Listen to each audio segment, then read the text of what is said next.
ગુજરાતીઓ રજાઈ કાઢી લેજો કેમ કે હાજા ગગડાઓથી ઠંડી પડવા જ જઈ રહી છે। વાત કરવામાં આવે તો છેલ્લા 2-3 દિવસથી અમદાવાદ સહિત ગુજરાતમાં તાપમાનમાં એક મોટું ફેરફાર જોવા મળી રહ્યું છે। સવારના સમયે ઠંડીના ચમકારા જોવા મળી રહ્યા છે, તેમજ સાંજે 6 વાગતાની સાથે જ ઠંડીના પ્રમાણમાં પણ સતત વધારો જોવા મળી રહ્યો છે। આ સંદર્ભને લઈને હવામાન નિષ્ણાંત પરેશ ગોસ્વામી દ્વારા ફરી એકવાર મોટી આગાહી કરવામાં આવી છે, જેમાં તેમનું જણાવવું છે કે આગામી દિવસોમાં ખૂબ જ જબરજસ્ત ઠંડી પડવાની છે, જેના કારણે લોકોએ પ્રિકોશનના ભાગરૂપે ધ્યાન રાખવાની જરૂરિયાત છે।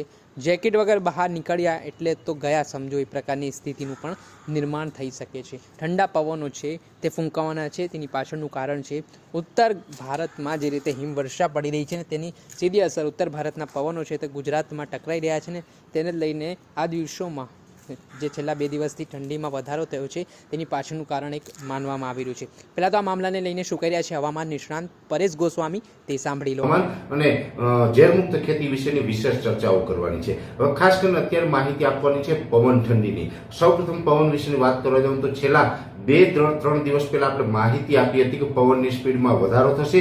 એ જ રીતે જે આપણે નોર્મલ 7 થી લઈને 12 કિલોમીટર પ્રતિ કલાકની ઝડપ પવનની હતી એ પવનની ઝડપ અત્યારે વધી અને 14 થી લઈ અને 20 કિલોમીટર પ્રતિ કલાકની ઝડપે પવન અત્યારે ચાલુ થઈ ગયો છે। આજે 9 તારીખ છે અને આજથી પવનની સ્પીડમાં ઘણો બધો વધારો થયો છે અને આ વધારો જો આવનારા 4-5 દિવસ સુધી કન્ટિન્યુ રહેશે, એટલે લગભગ 14 ડિસેમ્બર સુધી આ પવનની સ્પીડ છે એ કન્ટિન્યુ આ રીતે રહેવાની છે। એટલે પવનની સ્પીડ વધારે છે કેમ કે 14 થી લઈને 20 કિલોમીટરની ઝડપ પવનની છે, એમાં અમુક વિસ્તારની અંદર ઘણી વખત ગસ્ટિંગ હોય છે, 20 થી લઈને પણ 25 સુધી પણ જઈ શકે છે। એટલે અમુક વિસ્તારની અંદર પવનની સ્પીડ વધી પણ શકે છે। એટલે ઓલ ઓવર ગુજરાતની અંદર આ પવનની સ્પીડ વધારે રહેવાની છે। એટલા માટે દરેક ખેડૂત ભાઈ આપણે કાળજી એ રાખવાની છે કે જે પાક આપણો જે શિયાળુ પાક છે અને એ પાક છે એની ઊંચાઈ થોડીક વધારે હોય, જેને આગતરા ઘઉં હોય એટલે કે વહેલું વાવેતર કરી દીધું હોય ઘઉંનું, એ ઘઉંની હાઈટ છે એ લગભગ 1 ફૂટથી પણ વધારે થઈ ગઈ હોય એવા ઘઉં હોય તો એમાં પણ પિયત આપવામાં ધ્યાન રાખવાનું છે। અથવા તો જે તુવેર, એરંડા કે બીજા કોઈ પણ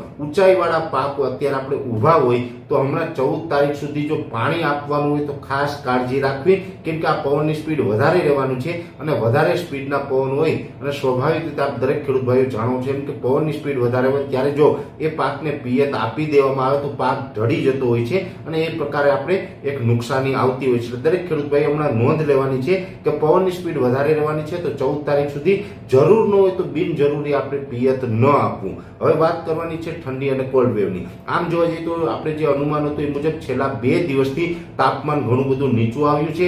ખાસ કરીને તાપમાન છે એ લગભગ અત્યારે 30 ડિગ્રી કરતા નીચું આવી ચૂક્યું છે અને આ મુજબનું જે તાપમાન છે એ હમણાં નીચું તાપમાન રહેવાનું છે। આ એક ચોક્કસથી છે કે જે ઠંડીમાં ઘટાડો થશે પણ એ ટૂંકા ટાઈમ માટે ઘટાડો હશે। આજે 9 તારીખ થઈ છે, આ ઠંડી છે હમણાં કન્ટિન્યુ રહેવાની છે। પવન તો 14 તારીખ સુધી રહેવાનો, ઠંડી કદાચ આપણે 12 અથવા તો 13 તારીખ સુધી કન્ટિન્યુ જોવા મળે।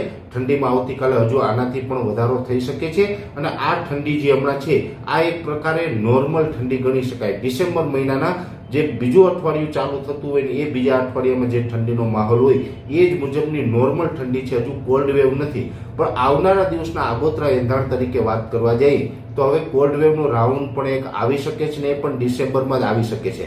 જે રીતે અત્યારે બેક ટુ બેક ઉત્તર ભારતના પહાડી પ્રદેશો ઉપરથી WD એટલે કે વેસ્ટર્ન ડિસ્ટર્બન્સ પસાર થઈ રહ્યા છે, એમાં લગભગ 16 તારીખથી લઈને 18 તારીખ વચ્ચે એક મોટું વેસ્ટર્ન ડિસ્ટર્બન્સ પસાર થાય તેવું એક અનુમાન છે અને 16, 17 કે 18 ડિસેમ્બર વચ્ચે જો એ મોટું વેસ્ટર્ન ડિસ્ટર્બન્સ પસાર થશે તો 18 તારીખથી આપણે એક મોટો કોલ્ડ વેવનો રાઉન્ડ આવી શકે। એટલે અત્યારે જે આપણે ઠંડીનો અનુભવ કરી રહ્યા છે એના કરતાં પણ તીવ્ર ઠંડી છે એ 18 તારીખથી લઈ અને 21-22 ડિસેમ્બર દરમિયાન પડી શકે છે અને એ ઠંડીનો રાઉન્ડ જો મોટો હશે તો એના પછીથી ડિસેમ્બર એન્ડમાં પણ એક મોટી ઠંડીનો રાઉન્ડ આવી શકે છે। હતા હવામાન નિષ્ણાંત પરેશ ગોસ્વામી। તેમણે આગામી દિવસોને લઈને પણ મહત્વની વાત કહી છે। તેમની આગાહી મુજબ આગામી દિવસો એટલે કે જાન્યુઆરી મહિનામાં વધુ એકવાર ઠંડીનો જોર ગુજરાતમાં વધી શકે છે, એટલે ગુજરાતીઓ રજાઈ કાઢી લેજો તેવું કહેવું પણ યોગ્ય માનવામાં આવી રહ્યું છે। અને હજી ઠંડીનો જે પ્રમાણ છે